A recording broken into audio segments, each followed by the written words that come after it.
자, 우리 이제 2차시 수업을 시작을 하셔야지요. 자, 1차시 수업 내용 정리 잘 하시고 퀴즈까지 푸시고 오신 거죠. 자, 이제 내용 정리 안 하신 분들은 내용 정리 한번 하시고 수업으로 들어오시면 되겠습니다. 자, 우리 1차시에서는 가격을 어떻게 책정을 하는지, 그리고 제품이 어떤 걸 제품이라고 하는지, 그 다음에 상표가 왜 중요한지, 그리고 상표의 이름을 어떻게 붙일 수 있는지를 얘기를 했었어요. 자, 이번에는 오퍼레이션에 대해서 배워볼게요. 자, 오퍼레이션이란 뭐냐? 생산 요소를 투입을 해서 판매할 수 있는 상품이나 서비스를 만들어내는 거.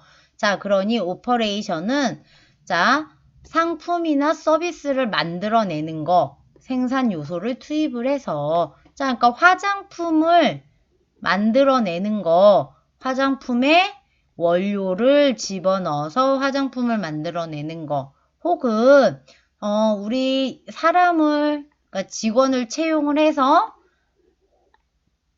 커트를 하거나 혹은 마사지를 하거나 메이크업을 해주는 것들, 이런 걸 우리는 오퍼레이션이라고 한다. 자, 서비스 산업이 국가 경제에서 차지하는 비중이 많아지면서 오퍼레이션이 점차 중요하게 되고 있다. 서비스 자체가 중요해지고 있죠. 뭐 단순히 대기업뿐만 아니라 뭐 음식점이 됐던지, 과일 가게가 됐던지, 미용실이 됐던지, 피부샵이 됐던지, 서비스는 꼭 갖추고 있어야 하는 항목 중에 하나가 됐죠. 그러다 보니 오퍼레이션이 중요해지고 있다. 자, 그래서 오퍼레이션 업무를 이렇게 세 가지로 구분을 해서 배워볼 거예요. 시스템을 설계하는 것과 일상에서 운영 업무, 시스템 개선 업무, 이렇게 세 가지를 이번 시간에 배워보도록 할게요.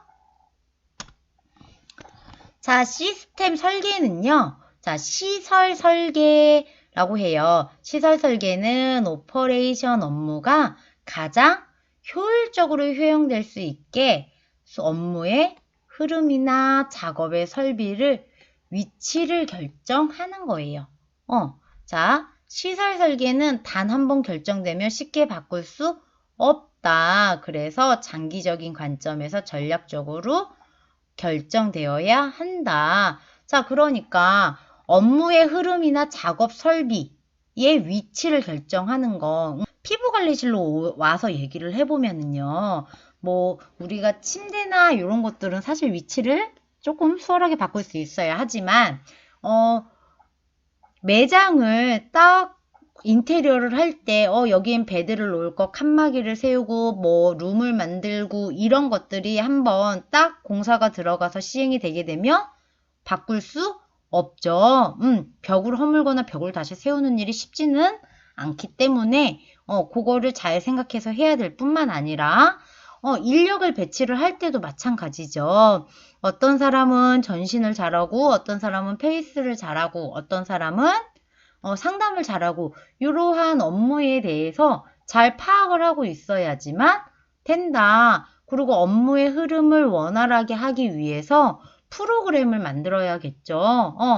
그러한 것들을 만드는 걸 우리는 시스템 설계라고 한다. 일상 운영 업무는요, 자재관리, 재고관리, 공정관리 이렇게 세 가지로 나누는데요. 자, 자재라고 하는 것들은 뭐 시설에서 만약에 공정이라 그러면 뭔가를 만들어낼 때 필요한 것들이 되는 거죠. 그러니 우리는 화장품으로 오면 화장품이 만들어질 때 필요한 원료들, 그죠? 원료들이 얼만큼 필요한지, 뭐 화장품 1000개를 납품을 하기 위해서 들어가는 원료들이 내용물이 얼마나 필요한지를 예측을 하고요. 그걸 어느 업체에 선정을 할 건지, 업체를 선정할 때도 가격 비교를 하겠죠. 그리고 주문, 입고까지의 모든 것들을 계획, 집행, 통제하는 업무다. 자, 재고 관리는 판매, 생산 활동을 용이하게 하기 위해서 보관하는 상품이나 원자재, 부품, 소모품을 일컫는다. 그래서 우리 왜 재고 관리한다 라고 하면 화장품 매장에서는 화장품을 우리가 입고 시킨 상품을 판매하고 나서 얼마나 남았는지를 확인을 하죠. 그래서 입고된 상품과 재고, 쌓여있는 상품과 판매된 상품들이 내용물의 개수가 전부 다 맞아야 되는 것들을 우리는 재고 관리라고 해요. 자, 공정 관리는 작업을 어디서 언제 수행하며 얼마나 생산할 것인가를 결정하는 것처럼 구체적인 생산 활동을 계획하고 통제하는 과정을 말한다. 자, 공정 말 그대로 물건을 만들어내는 과정인 거죠. 그러니 언제 어떻게 물건을 얼만큼을 만들 거냐를 결정하고요. 이것들을 생산할 때 계획하고 통제하는 거 우리 앞에서 경영 배웠었죠? 자, 이것들을 얼만큼 생산을 해내는 그 과정들을 오늘 몇 개를 만들고 오늘 얼만큼 물건이 들어오고 이런 것들을 계획하고 통제하는 과정을 말한다. 자, 시스템 개선 업무는요. 품질을 높이기 위한 근본 대책을 마련한다든지 교육을 실시하고요. 작업 현장의 시스템을 개선하고 시설을 보수하는 것을 얘기를 한다. 자, 그러니 화장품 판매 매장에서 화장품을 판매하기 위해서 직원들의 교육을 시킨다던가 아니면 매장에 전등이 나간 걸 보수한다든지 제품 배치를 어떻게 고객들 눈에 잘 보이게 하게 해서 DP를 바꾼다든지 피부관리실에서는 고객들의 상담을 하는 교육을 시킨다던가 혹은 기기가 고장이 났을 때 AS를 받는다던가 아니면 프로그램 상에 고객들이 어떠한 프로그램을 관리를 받을 때 불편함을 느꼈다면 그런 것들을 바꾼다든지 고객에게 예약이 됐습니다. 문자 알림 등 보낼 때 혼자 문자 핸드폰으로 보내는 게 아니라 컴퓨터에서 고객이 예약한 날짜에 자동으로 갈 수 있는 시스템을 마련한다든지 그런 것들을 하는 것들을 시스템 개선 업무라고 한다. 자, 오퍼레이션 관리의 목표는 뭐냐? 원가를 절감하기 위해서다. 인력을 투입을 해서 생산 요소를 투입을 해서 서비스나 제품을 만들어내는 거잖아요. 그러니 제품의 가격을 낮추려면 어떻게 해야 돼요? 원가가 절감이 되어야 한다. 그래서 오퍼레이션의 목표 첫 번째는 원가 절감이다. 두 번째, 품질 향상. 자, 우리가 피부관리실에서 상담을 잘하는 사람한테 상담을 시켜야 고객이 상담을 받았을 때 어때요? 만족감이 향상이 되겠죠. 그리고 전신을 잘하는 사람은 전신을 시켜야지 고객의 만족감이 향상이 된단 말이에요. 얼굴 관리만을 잘하는 사람을 전신에 집어넣었을 때 고객의 만족감은 떨어지겠죠? 그러니까 그런 것들을 배치할 수 있는 걸 우리는 오퍼레이션 관리에 속해져 있잖아요. 그래서 그런 걸 잘해야 품질이 향상될 수 있다. 또한 프로그램 시스템을 개선을 해야 시간이 단축될 수 있죠. 고객에게 문자를 보내는 시스템을 우리는 하나하나 문자 핸드폰으로 보내는 게 아니라 그러니까 예약 프로그램을 이용하면 고객이 예약한 날짜, 시간을 자동으로 전날에 문자를 발송해 주는 거예요. 그러면 나는 그 문자를 보내기 위한 시간을 쓰지 않아도 되겠죠. 그러한 시간 단축이 이루어진다. 또한 유연성이 향상된다. 고객들 관리를 함에 있어서 시스템이 개선이 되면 어때요? 시스템이 개선이 되면 그 안에 있는 직원들끼리의 의사소통도 높아질 거고요. 그리고 프로그램 자체가 정확하게 나와져 있으면 왔다 갔다 할 일 없이 고객에게 혼동을 주거나 직원들이 혼동하는 일 없이 당연히 프로그램 고객 관리를 할 수 있다.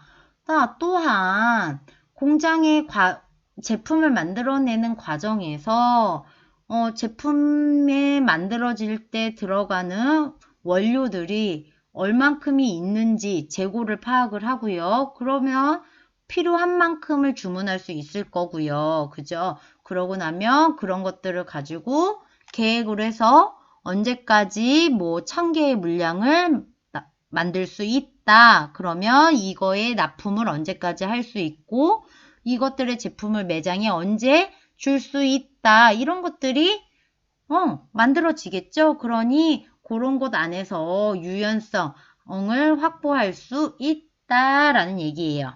자, 우리 서비스 오퍼레이션이란 앞에서 오퍼레이션에 대해서 배웠어요. 그죠?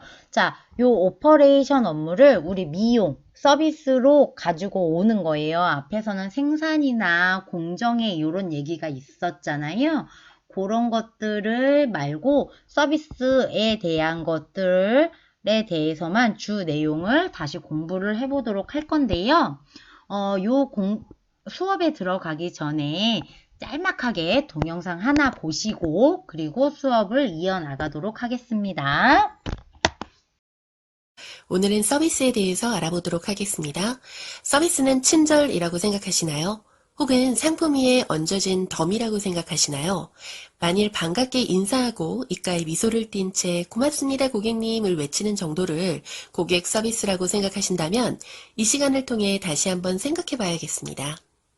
과거에는 보기 좋은 떡이 먹기도 좋았습니다. 하지만 지금은 보기 좋은 떡도 입에 넣기까지 과정이 복잡하다면 소비자들은 귀찮아서 구매를 포기하고 말죠. 보기 좋은 떡뿐만 아니라 먹기 편리한 떡을 만드는 것, 이런 과정이 서비스입니다. 친절한 미소나 덤으로 대변되는 사소한 업무가 아닌 것이죠. 오늘날 소비자가 구매하는 것은 제품이 아니라 경험입니다. 고객에게 긍정 기억을 제공하고 고객이 서비스를 제공받는 순간뿐만 아니라 심리적 영향을 끼치는 사전, 사후의 문제를 예방하고 지속적인 문제를 개선하는 과정이 곧 서비스인 것입니다. 서비스는 어떤 거냐에 대해서 동영상을 봤어요. 서비스라고 하면 대부분 덤이라고 생각하는 경우가 많잖아요.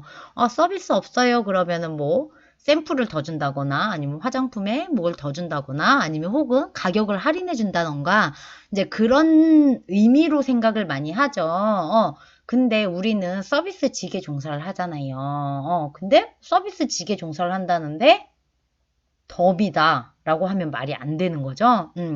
자, 친절 단순히 웃으면서 인사를 건네는 거 서비스가 좋다라고 얘기할 수 없다라는 내용이었던 거죠. 그러면 그런 서비스가 어떤 건지 정확한 개념을 알아야 우리가 일을 하는 분야에 있어서 프라이드를 가질 수 있어요. 자부심을 가질 수 있어요. 우리가 서비스는 덤이 아니다. 그렇게 생각을 하셔야 됩니다. 자, 서비스 상품은 행위, 과정, 그리고 그 결과로 나타나는 성과로 구성되는데 일반적인 상품과는 달리 형태를 갖지 않는다. 우리 화장품처럼 제품처럼 형태를 가지고 있지 않아요. 서비스라고 하는 거 미소로 친절이라는 게 형태를 가지고 있지 않죠? 자, 객관적으로 측정하기가 어렵다. 그래서 평가 자체가 유형의 상품보다 주관적으로 이루어질 가능성이 크다. 그래서 왜 어디 맛집이나 이런데 혹은 갔다 와서 보면 서비스가 별로라고 하는 사람도 있는가 하면 어떤 사람은 서비스가 좋다라고 얘기를 해요. 보여지는 결과치가 나오지는 않잖아요. 그렇다 보니 얘기하는 것들이 다 주관적이다. 그래서 서비스의 상품 특징 첫 번째는 형태가 없는 무형성이다. 자, 두 번째는 일정하지 않다.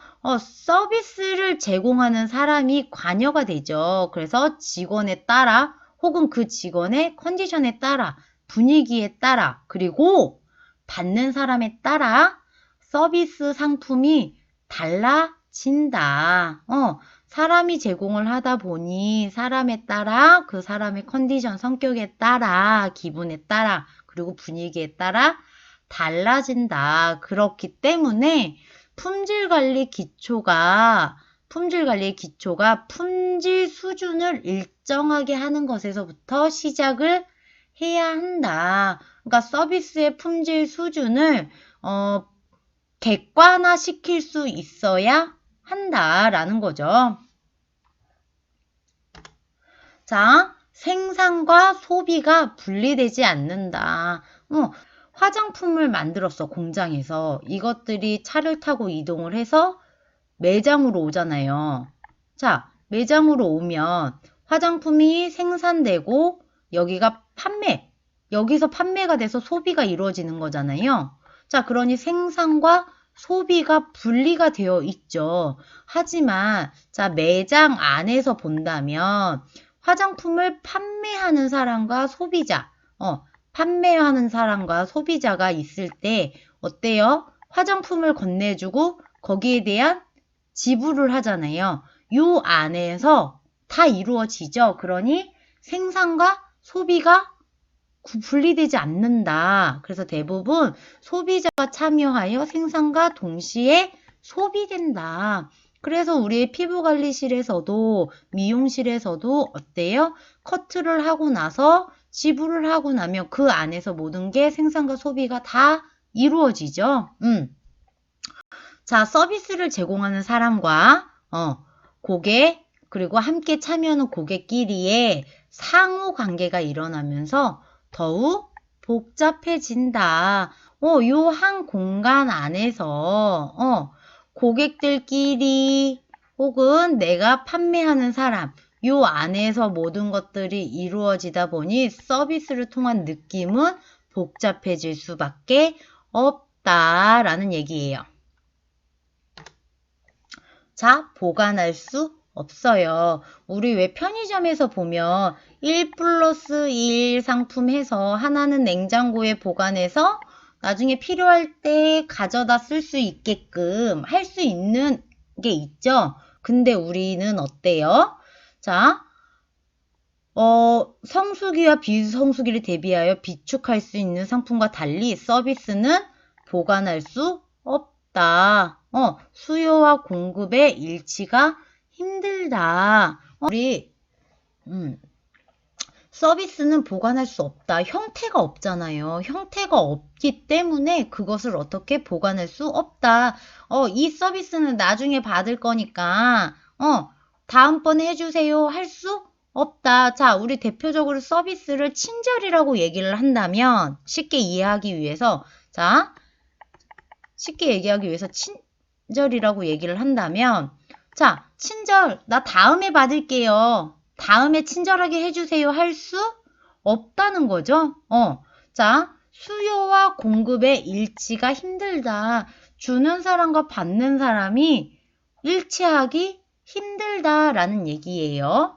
자, 성수기와 비성수기 간에 동일한 수준의 서비스 품질을 유지하는 일도 힘들어진다. 자, 사람이 하는 일이다 보니 성수기에는 사람이 많이 오죠. 이렇게 많은 사람이 몰리다 보면 한 사람이 맞이해야 될 고객이 10명이 된다면 이 10명에게 다 친절 서비스를 다 할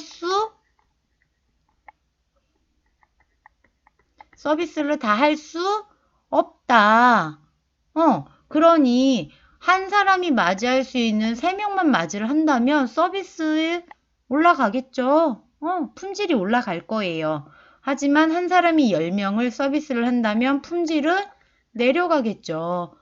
그래서 품질 자체를 일정하게 유지하는 게 힘들다. 음식점에서 음식을 만들어낼 때 레시피라고 해서 몇 그램 이렇게 그램 수를 똑같이 유지를 해서 똑같은 맛을 유지를 하는 것처럼 우리의 서비스는 그렇게 일정하게 유지하기가 힘들다.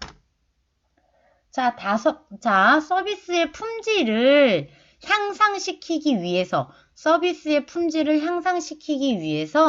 바탕이 되어야 하는 것들이에요. 첫 번째, 신뢰. 자, 약속한 서비스를 제공하는 능력. 자, 품질을 결정짓는 핵심 요소다. 자, 신뢰라는 건 한 번에 그 사람을 한 번 만나고 나서 신뢰가 쌓이지 않죠? 자, 그래서 여기 보면 100번 잘하다가 한 번 잘못하면 0이에요. 하지만 100번 잘하다 100번 중에 한 번을 더 잘하면 100일이 아니라 200이 된다. 그러니까 신뢰라는 거는 한 번 잘못하면 0을 만들 수 있고요. 한 번 더 잘하는 것으로 배가 될 수도 있다. 그래서 신뢰는 한 번에 쌓이는 게 아니다 보니 꾸준하게 오래 해야 한다. 두 번째, 확신이에요. 자, 확신이에요. 자, 직원의 외모나 태도, 행동을 통해 느낄 수 있는 전문성. 그러니 그 사람이 어떻게 갖추고 있느냐에 따라 그 사람을 신뢰할 수 있다라는 얘기인 거죠. 자, 정중하고 자신감 있는 태도를 가지고 있어야 그 사람이 전문성을 확신하는데 도움을 준다. 자, 여기 보면 깨진 유리창의 법칙이라고 해서 되어 있어요. 이 깨진 유리창을 보면 무슨 생각이 들어요? 사람이 살지 않을 거라는 생각이 든다는 거죠. 자, 무슨 얘기냐면 그 사람의 복장이 깨끗하지 않고 머리가 단정되어 있지 않는다면 그 사람을 신뢰할 수 없을 거고 그 사람이 전문성이 없을 거야 라고 확신을 갖게 된다는 얘기인 거예요. 자, 반응이에요. 서비스는 고객과 파는 사람이 함께 있는 자리에서 생산과 소비가 동시에 일어난다. 그래서 우리 아까 뭐라 그랬어요? 생산과 소비가 분리되지 않는다라고 했어요. 그래서 고객의 요구나 질문, 문제를 신속하게 처리하거나 예측할 수 있게 진행사항을 알려주는 것이 중요하다. 고객이 요구나 질문에 바로 대답해 줄 수 있어야 한다. 자, 공감이에요. 고객 개개인에 쏟는 관심과 애정. 그래서 자신의 이름을 기억해 주는 데 있어서 감동을 받을 수 있다. 자, 그래서 요게 대표적으로 스타벅스에서 닉네임, 성함을 등록하면 불러주는 거죠. 이제 뭐 여기 보면 이렇게 닉네임을 좀 재미나게 하는 사람들이 있다라고 해서 이제 보여주는 건데, 자, 여기에 이렇게 재미난 닉네임이 아니라 본인의 이름을 등록을 한다면 거기서 나의 이름을 불러주겠죠? 그러면 뭔가 대접을 받는다라는 느낌을 받게 된다라는 얘기예요. 피부관리실이나 미용실 같은 경우는 고객 차트라는 걸 작성을 하고 거기에 이름이라는 걸 쓰죠. 그리고 거기에 시술 내용을 적게 되어 있어요. 이러한 것들을 디자이너가 기억을 했다. 저번에 어떤 관리, 어떤 시술 받으셨죠? 라고 기억을 해준다면 나는 여기에서 특별한 대접을 받고 있다라고 생각할 수 있다라는 거예요.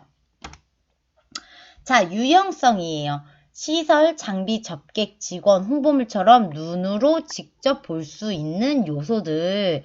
그래서 뭐 그 안에 뭐 POP나 이런 홍보물 그리고 그 안에 장비들이나 뭐 청소 상태 이런 것들 눈으로 확인할 수 있는 요소들을 얘기를 하는 거죠.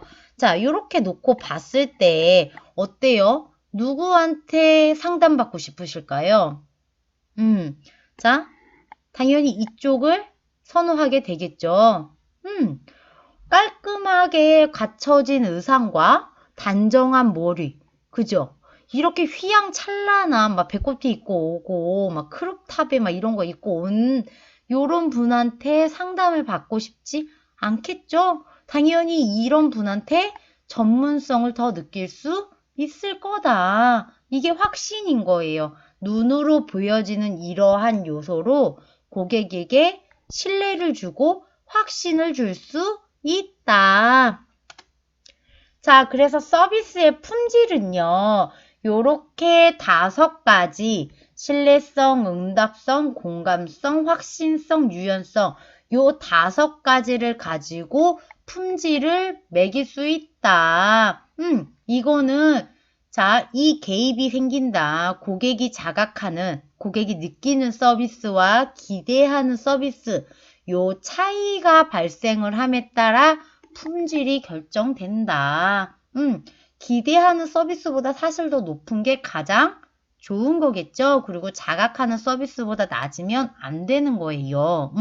불만족이 되는 거고 만족이 되는 거겠죠. 그래서 요 안에서 개입이 지각 서비스의 품질을 만든다. 그래서 요 5가지를 어떻게 잘 하느냐에 따라 품질 지수가 올라가느냐 내려가느냐가 되겠죠. 자, 서비스 품질을 측정하는 도구예요. 서비스 품질을 측정하는 도구. 그래서 기업에서는 이런 것들을 고객들한테 질문지를 주고 요런 데 응답을 했을 때 점수를 매겨서 우리의 지금 서비스 품질이 어떤지를 확인을 한다. 자, 우리 2차 시 수업은 여기까지고요. 자, 어려운 거는 아직 없죠? 자, 여기서 기억하셔야 될 건 서비스란 우리 4가지로 나눠서 얘기를 했어요. 그거 기억해 주시고요. 서비스 품질을 평가하는 데 있어서 품질을 향상시키기 위해서 5요소가 있었죠. 서비스 품질 5요소 기억을 해 주셔야 합니다. 자, 우리 요번 시간에 배운 내용 정리하시고 그 다음에 퀴즈 푸시고 우리는 3차 시에서 수업을 이어가도록 하겠습니다.